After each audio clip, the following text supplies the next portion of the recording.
This episode of Tekzilla is brought to you by Netflix. Samuel sent us a very intriguing email. He says, "This might sound like an odd question, but I was just wondering, what will happen to my online documents and storage when I die? Is it possible at all to die in the digital world? What should I do to prepare myself and my family? I gathered a lot of accounts over the last 5 years and wonder how many more I will get in the next 40 years. Samuel in the Netherlands. BTW, don't worry, I don't have the intention or / expect to die anytime soon." Good. That's good. Yeah, I mean, it's kind of funny, like yes, no, and maybe. You need to eyeball the terms of service for the individual account or service or email offering, right? If it's something you have to pay every year, they're going to shut you down at the end of the year, most likely. But you really have to look at every single service you subscribe to because the policies vary very widely, assuming they exist at all.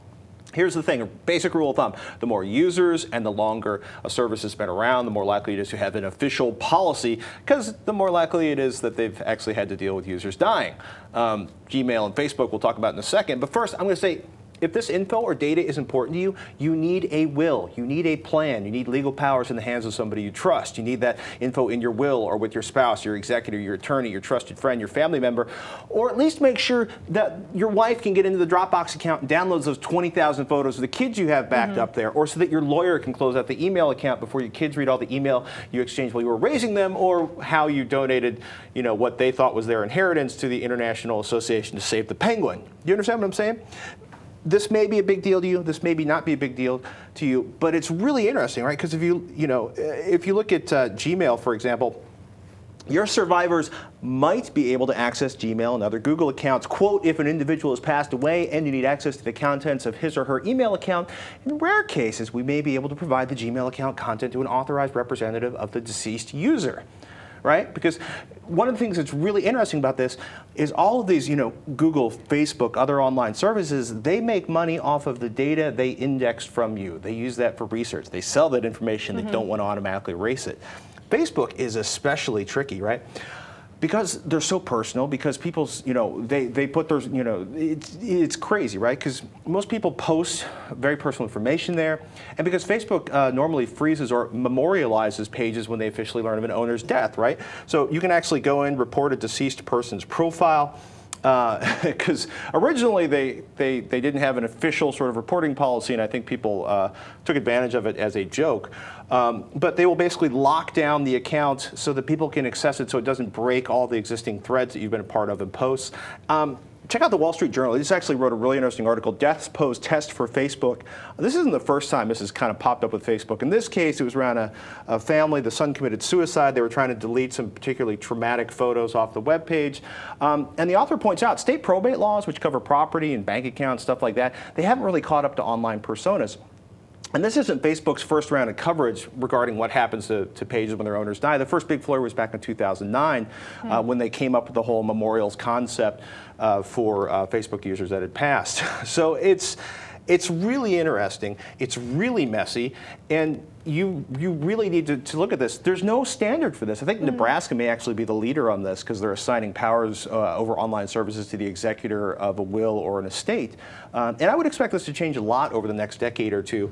But there's actually certain services. There's actually more than one. One that I was looking at is Legacy Locker. And you can actually sign up and it'll handle all of your digital assets, all of your web profiles, your different pages. Oh, funny. It's kind of like adding a whole nother aspect to your will in a way. There's a couple others out there too that do the same kind of thing, where you essentially sign in with your credentials for the various websites, and then you give that information to your family for the company that's storing all of that. So then when you do pass away, they can log in and automatically deactivate all of your accounts. Yeah, and it's, well, I still say you should probably put it in the will. And it's also funny, if you practice good password management, then you have to update that information like every 3 months or every 6 weeks or however often you update your passwords. Yeah. It's funny. It also means you have to trust that service with all of your personal account information. Yeah, this one, I'm not sure how Legacy Locker actually handles it, but I have seen other sites that do it that way. You verify. It's just like you would with any other third-party application through the site's API. I'm like laughing, like how many of those are like venture capital funded? Will they be around in 5 years?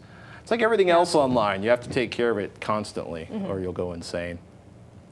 We were talking mouse pads versus ruined desktops last week. Jay from Savage, Minnesota had another approach to saving your furniture. He wrote in on your recent show. There was a question from a viewer looking for a solution to mouseware on a desk. Another solution might be to try a trackpad. I have a Mac at home and I got used to the trackpad for gestures, etc., and found myself missing the trackpad at work. I tried Logitech's wireless track. Amazon has it for $32 for my Windows 7 desktop, and I love it. In fact, I quit using my mouse at work altogether. I thought I would mention this option. Jay in Savage, Minnesota.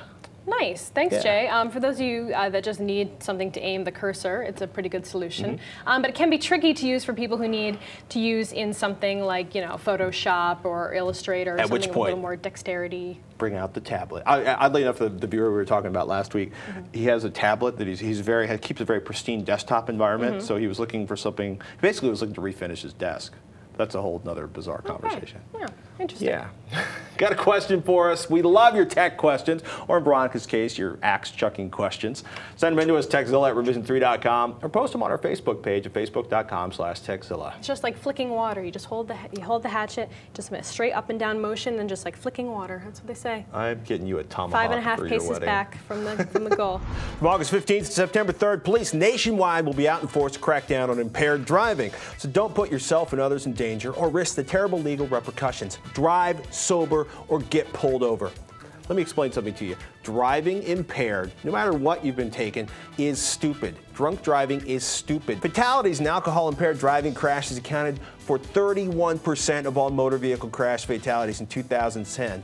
An average of 1 fatality every 51 minutes involved some moron who'd been drinking and driving. Quit it, people. Record numbers of state and local law enforcement and highway safety officials across the nation will be taking part, and they'll be looking for drunk drivers day and night and making the road safer for the rest of us. Don't be a selfish jerk.